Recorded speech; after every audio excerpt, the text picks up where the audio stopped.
Welcome, I'm Mark Gallier with the Bosch training team. This video will cover the standard features and options for the newest Bosch geothermal heat pump. It's the Green Source CDI Series SM model. We will also go step by step through some of the key installation and setup procedures. The SM model is the first in a series of new products. It is a water-to-air heat pump. It is currently available in vertical, horizontal, and counterflow package models. It is available in capacities from 2 through 6 ton, and this video will cover the vertical model you see here today. It has an entering fluid operating range in heating from 20 to 90 degrees, in cooling from 30 to 120 degrees. It is suitable for all applications, including water loop or cooling tower boiler applications, groundwater or well water systems, and then the ground loop, closed loop applications. The SM model provides the best combination of performance and efficiency available in the market today. It is loaded with great standard features and has a wide range of optional features available, and we will cover all of those throughout this video.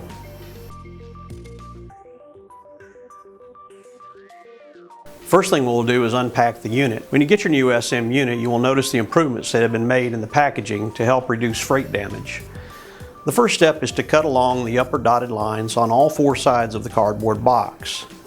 Be sure not to cut more than 1 inch deep. Once you cut along the dotted line along the top of the box, you can remove the top.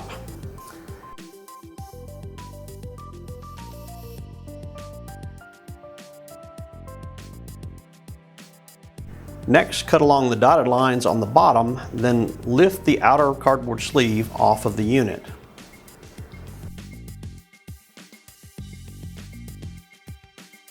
You will notice that the filter rack comes in a separate box so that it can be mounted in the left-hand or right-hand position. Go ahead and set it to the side for now, and we will get back to that later. Next, remove and discard the cardboard sleeves and padded cardboard top.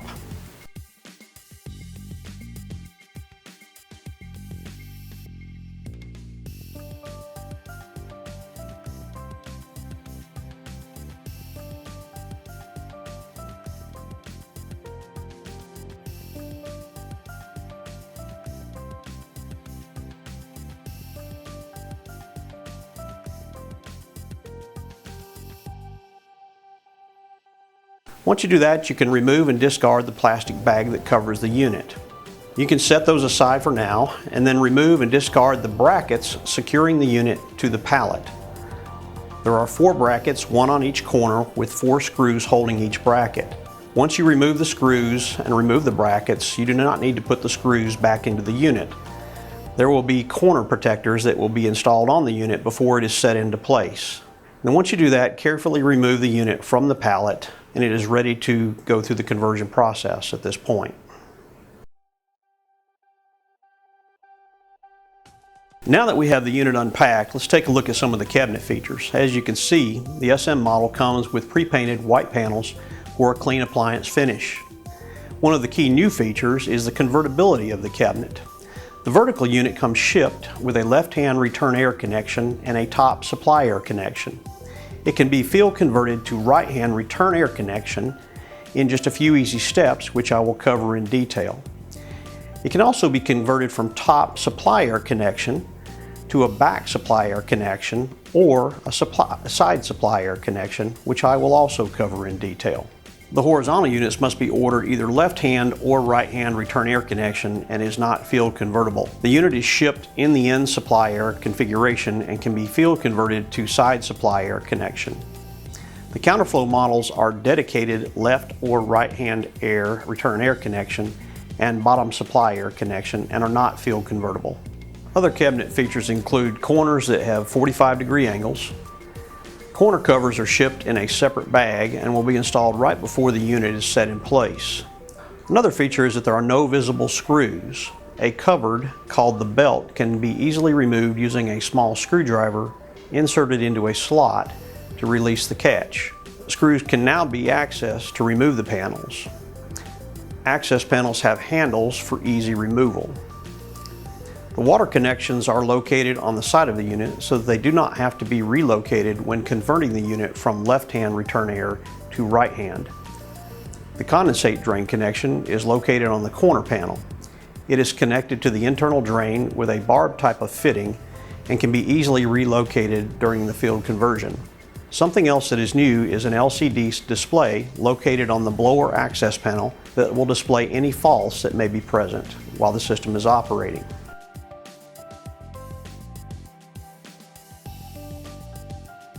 Next, we will remove the access panels and take a look at the standard features inside the cabinet. When removing the blower access panel, you will need to disconnect the plug to the LCD. The first feature I want to point out is the cabinet insulation. It is insulated with a closed cell foam insulation. Like the TA model, the compressor is mounted to a floating base pan, which also uses a high-density foam to isolate the compressor from the cabinet. Combination of the closed cell foam insulation inside the cabinet and the compressor floating base pan make it the quietest geothermal heat pump in the industry. Our refrigerant system includes the Copeland 2-stage compressor. The air coil is tin-plated and the condensate drain pan is stainless steel for greater corrosion protection. The unit comes standard with a copper water to refrigerant heat exchanger, and an optional Cooper nickel heat exchanger is available for applications where water quality is in question. Other standard components are reversing valve, biflow dryer, and biflow thermal expansion valve. The unit comes standard with a constant torque, high efficiency motor. The variable speed constant volume motor is also available as an optional feature. Like the TA series, the SM is equipped with a unit protection module or UPM board. The UPM monitors safeties, controls compressor operation, and reports faults. The standard safeties include low and high pressure switches located in the refrigerant lines and condensate overflow protection. Two great new standard features are water coil and air coil freeze protection. The water coil sensor is located on the refrigerant line between the TXV and the water coil. The air coil sensor is located on the refrigerant line between the air coil and the thermal expansion valve. Both are set at a default temperature lockout of 30 degrees. Some of the factory installed options available are the Cooper nickel coil and the variable speed constant volume motor mentioned earlier, as well as hot water heat recovery packages, hot gas reheat, internal electric heat, and there is a complete list of factory and field installed options that are available in the list price book. Next, we will talk about field converting the unit. Instructions for field converting the horizontal unit supply air connections are illustrated in the Installation and Maintenance or I&M manual beginning on page 6. To convert the vertical unit, begin by checking the steps required using the table on page 14. At the top of the table are all the possible configurations for the vertical package. There are a total of 6. In each of the illustrations at the top of the page, number 1 represents the return air connection. Number 2 is the electrical box or EBox, which as you face that box is the front of the unit. And number 3 is the supply air connection. The left side of the table has each of the conversion steps and references the page number where they can be found in the I&M. There will be an X in the box where the desired configuration and each step intersect if that step is required. The default position, or as it is shipped from the factory, or left-hand return air connection, top supply air connection, only requires you to do something if you have the hot water heat recovery package option installed at the factory. The HRP switch is shipped loose so that it can be installed on the front of the unit in the desired configuration. Once you have the HRP switch installed, you can attach the filter rack so that you have access to the front of the filter rack in the left-hand position.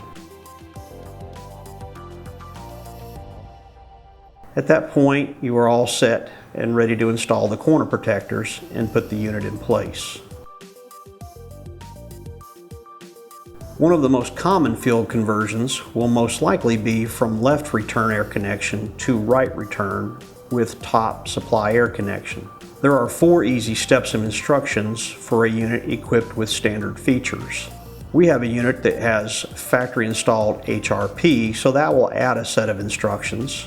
We also have a factory installed electric heater, which will add an additional set of instructions for a total of 6 steps in the conversion process.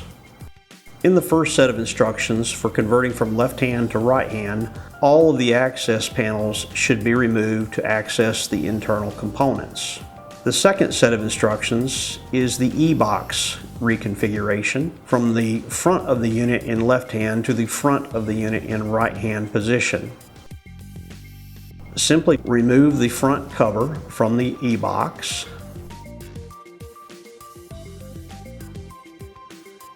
Disconnect all of the electrical plugs.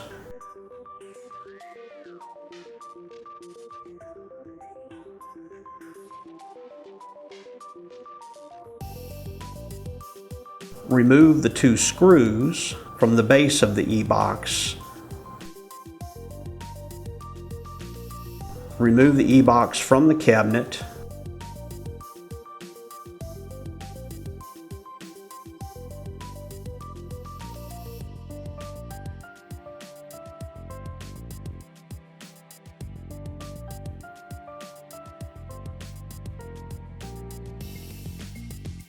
Rotate the cabinet 180 degrees and reinstall the EBox.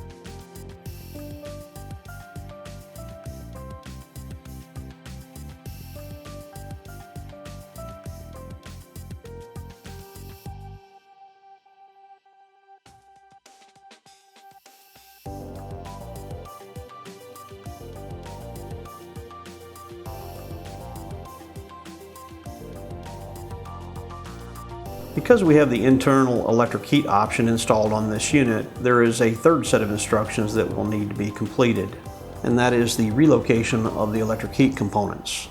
Those instructions begin on page 21 of the I&M manual. First, identify the components. They include the electric heat EBox and the electric heat elements. First, remove and retain the electric heat element cover by removing the 4 screws.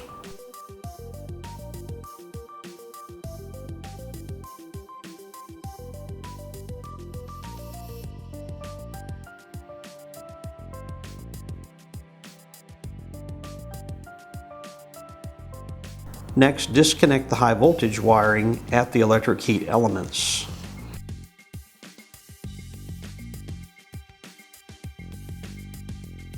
Once the wires are removed, remove and retain the electric heat elements from the blower collar.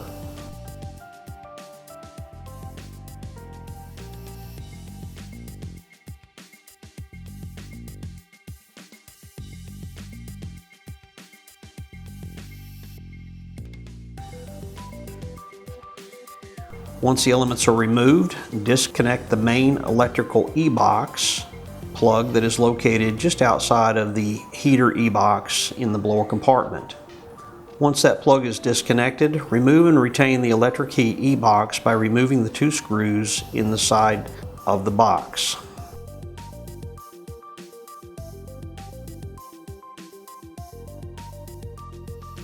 Once the EBox and the elements are removed, you can rotate the unit 180 degrees so that the return air is on the right-hand side of the unit, and reinstall the electric EBox in the new location illustrated in figure 77 on page 22.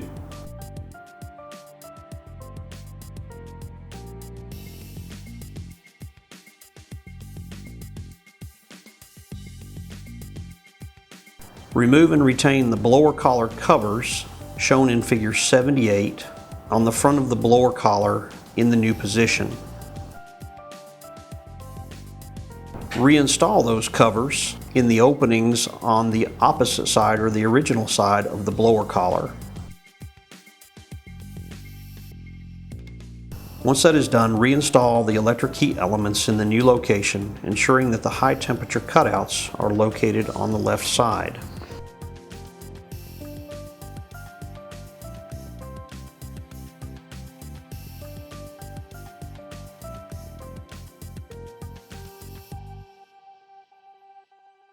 Once the heating elements are reinstalled in the new location, the next step is to route all of the wiring from the EBox back to the electric heaters and install in the new position.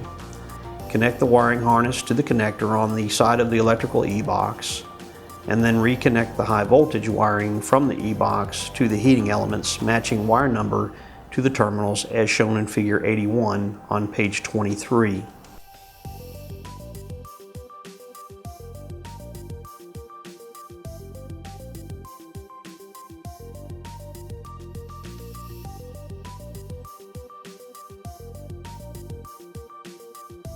Once that is complete, you can reinstall the electric heat element covers.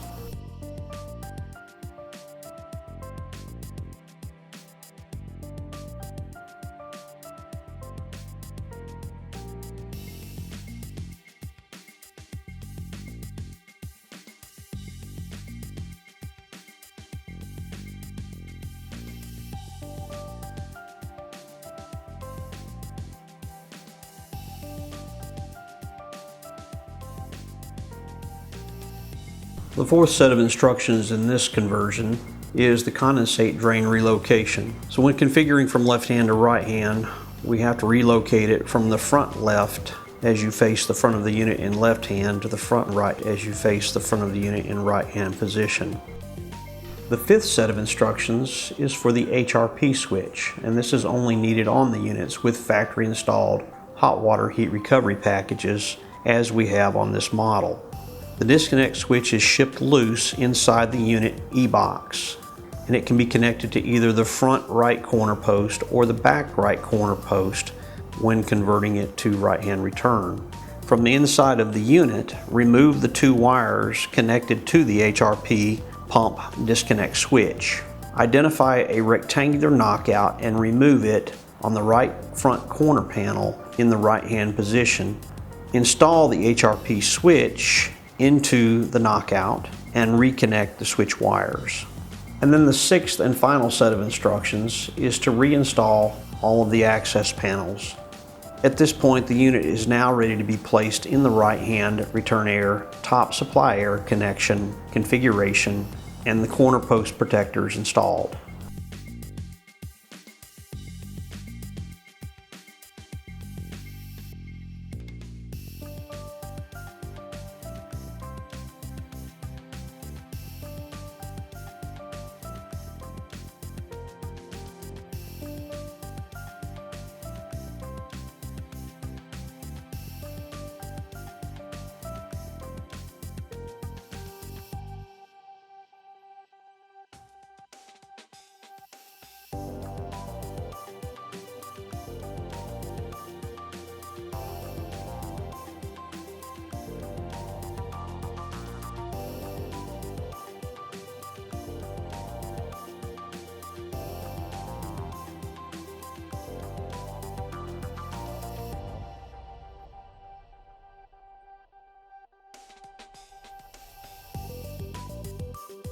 When you have an application where a side or back supply air connection is needed and electric heat is required, you must use a duct heater installed in the supply air duct instead of internal electric heat.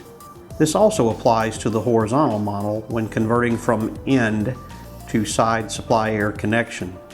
If internal electric heat is already installed from the factory, the electric heaters and electric heat EBox must be removed. Please call technical support in Fort Lauderdale to receive instructions for this process. For the purpose of this video, I am going to remove these components to demonstrate the blower conversion. I will demonstrate the conversion with a right-hand return, but the same steps will be followed for both left-hand and right-hand return configurations.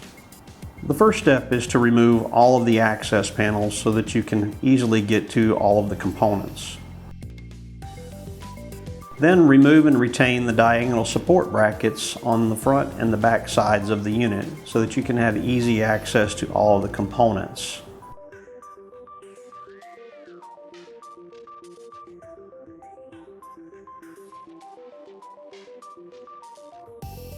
Next, unplug the electrical connections of the blower motor and the ground wire connected to the blower housing. Then remove and retain the blower, motor and inlet ring assembly by removing 3 bolts that secure the blower motor bracket and screws securing the blower inlet ring. And then carefully remove the blower and motor assembly.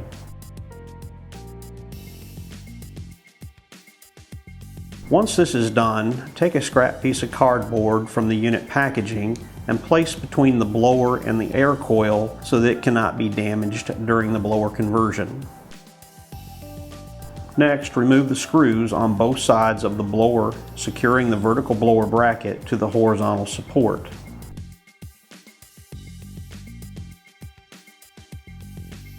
Then you should be able to remove and retain the blower assembly by lifting up.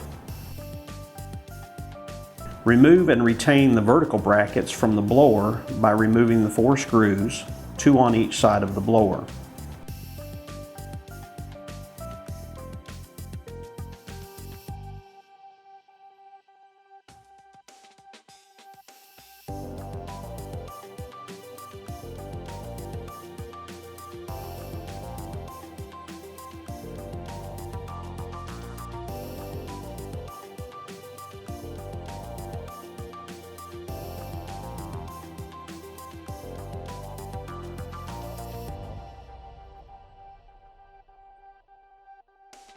Next, remove and discard the blower collar.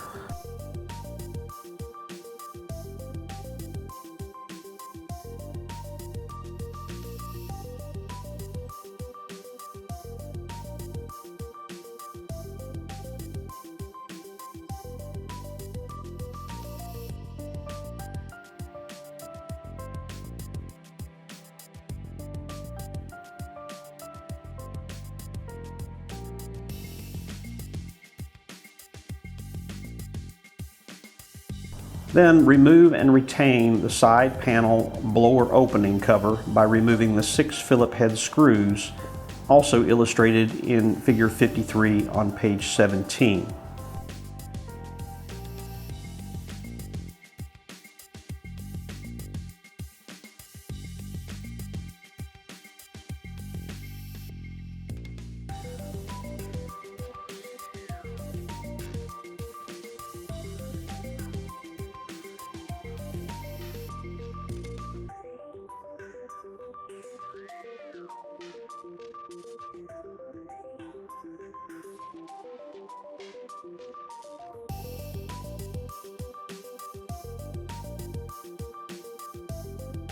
Then reinstall the blower opening cover in the top panel, as illustrated in figure 55.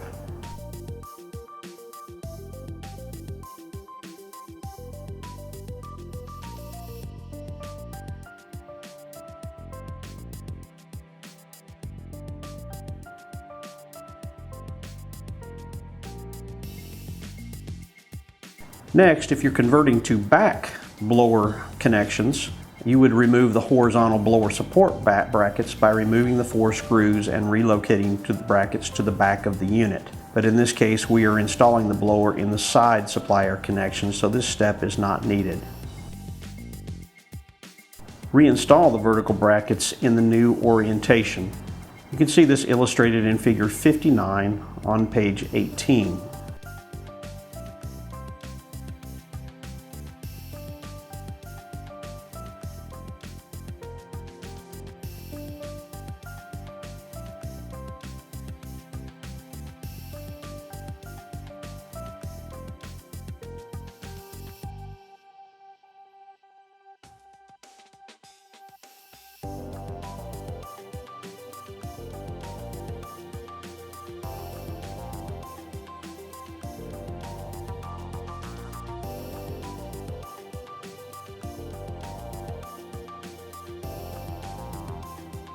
Once the blower assembly is in the new location, reinstall the blower motor and the inlet ring using the same steps that we used to disassemble it.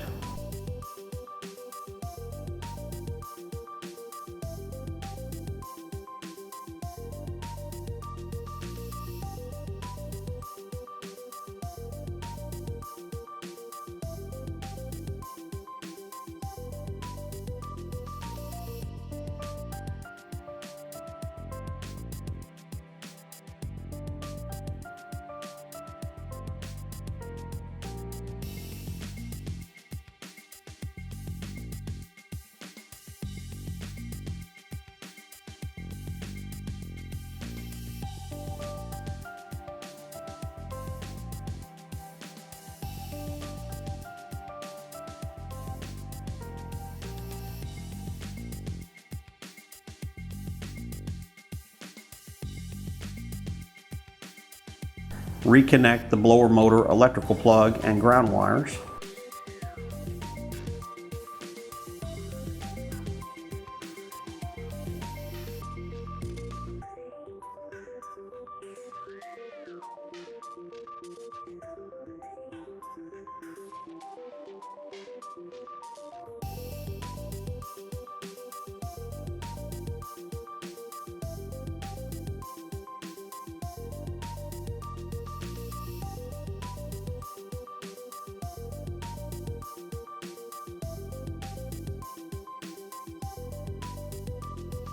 And then next reinstall the diagonal brackets.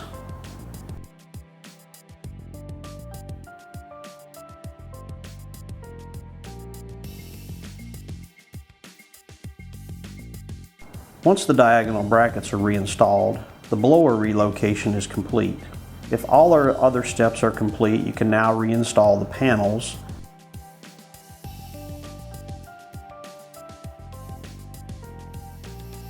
Install the corner caps, and now the unit is ready to be installed.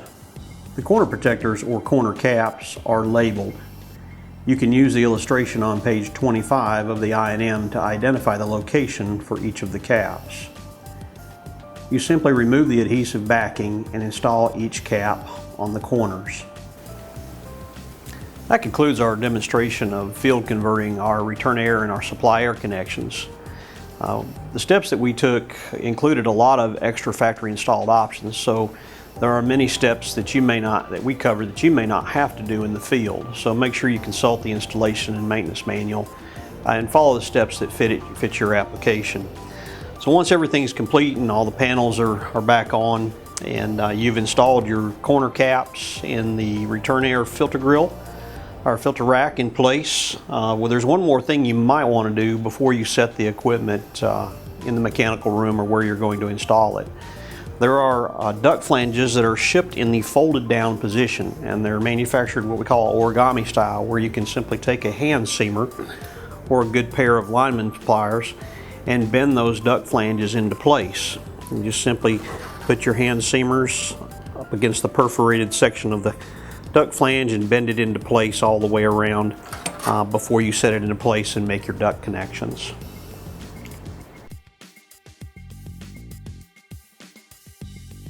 Once you've field converted your unit to fit your application and you've set it in place and made your duct connections, the next step would be to run your electrical connections and your water connections to the equipment. We've highlighted all of those processes in our TA series installation video, and they'll be very similar to what you will do with the SM model, so we will not repeat that in this video. Knockouts provided for both high and low voltage connections to the equipment, and the water connections we looked at earlier in this video located underneath the return air connection on the side of the unit. So once you've made your electrical and your water connections to the unit, the next step is setting up all of the boards. And then the steps after that include startup and commissioning of the product. Next, we'll cover the setup of the CTM or the standard motor, and then we'll talk about the setup of the variable speed motor, which is a factory installed option, which is included on this SM model. After that, we'll go through the setup procedures for the UPM board. The constant torque or CTM motor is the standard blower motor on the new GreenSource SM model. The CTM is similar to the variable speed motor in that it is a brushless DC motor, it has a permanent magnet rotor, and it has the same efficiency as the variable speed motor. There are several things that are different about the CTM. First, it is a one-piece motor with the electronics built into the back of the motor. It is a little bit longer than a standard PSC motor, but more compact than the variable speed. It is programmed for constant torque instead of constant volume and does not adjust for changes in static pressure. It also does not ramp up and down like the variable speed. There is a connector on the back of the motor that has 4 wires. 2 of those wires provide 230 volts or line volts to the motor at all times, anytime the power is applied to the unit. There is also a 24 volt common and a ground wire. It has up to 5 pre-programmed speed or torque taps labeled 1 through 5. A 24 volt AC input applied to one of the programmed speed taps at a time will run the motor at a constant torque. The motor speed is adjusted by simply manually moving the wires to the speed taps from one tap to another. One of the new features of the SM model is that the motor speed taps can be changed in the electrical box or the EBox via a 6-pin connector labeled P20. You can see that illustrated in figure 120 on page 67 of the installation and maintenance manual. From the factory, motor terminal number 2 is connected for part load and fan only operation, and number 4 is connected for full load operation. The CFM should be verified by comparing the measured external static pressure to the airflow tables located on page 58 of the installation and maintenance manual. One of the factory installed options that is available is the variable speed motor. The variable speed motor allows us to have the option of cool to dehumidify or passive dehumidification.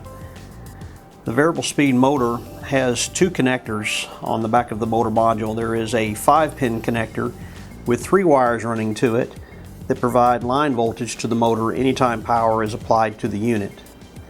The other connector is a 16-pin wiring connector which provides low voltage inputs to turn the motor on and off. That 16-pin connector is connected to a motor control interface board. It changes the speeds and operation of the motor based on inputs provided by your thermostat to the terminal block on the motor control interface board.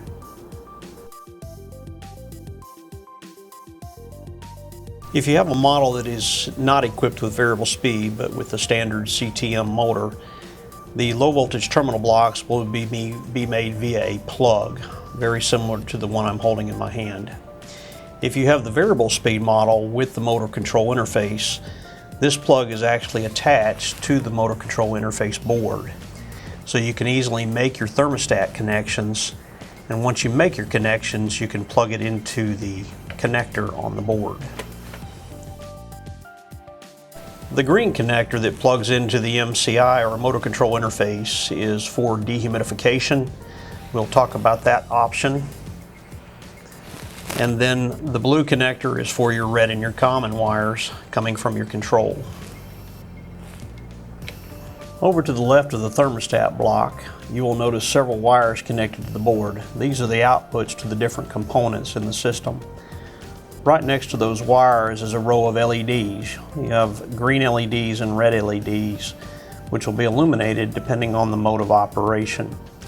In the middle of the board above the terminal block, you'll see a red LED labeled CFM. This light will flash one time for every 100 CFM of air that is being demanded from the control. Over to the right of the thermostat block, just below the 16-pin connector, is a set of dip switches labeled CFM. The on position is the left-hand position and the off position is the right-hand position.